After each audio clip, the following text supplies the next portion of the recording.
So now they're starting to certify organic. They're realizing that there's a market here, there's something I could do that if I use this compost instead of nitrogen fertilizers, I'll certify this alfalfa pivot organic.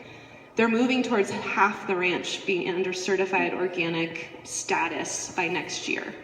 And it's carbon as a lens is what we talk about, and I'm observing how it creates a state change in the mindset of the people who start to think in that way.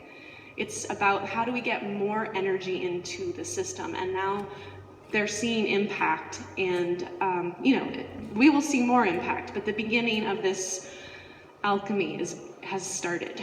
Next slide.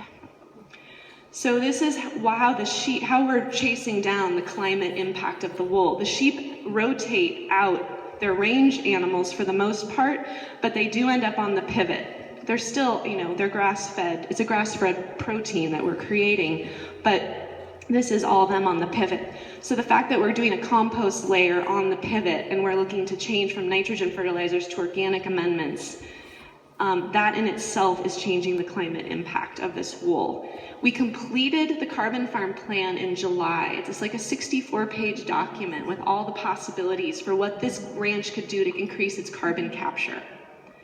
We analyzed what the footprint of the wool would be and the meat, and appropriated the carbon gains that we could create if we were to implement this whole plan. The wool, per pound of wool, would be a net negative LCA of at least 6 pounds, up to 9 pounds, depending on the practice. Meaning, once that wool is sheared off the sheep and it gets baled, it's coming to the marketplace with a net negative impact. You have pounds of carbon to spare in your value-added processing system. And this is all based on peer-reviewed science. So we tried to, make it hold in the face of the brands. Because this wool, next slide, this is shearing day. This wool will end up in a climate beneficial wool beanie, and it'll be provided through the North Face, which is a Bay Area outdoor brand, and fall of 2017 is when you'll have access to it.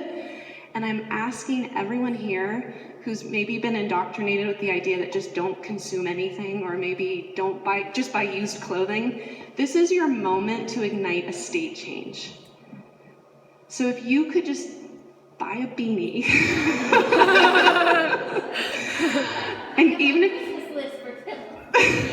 thank you, give yourself a Post-it note or a little reminder, that would be great. Next slide. And so now here, this is another chapter.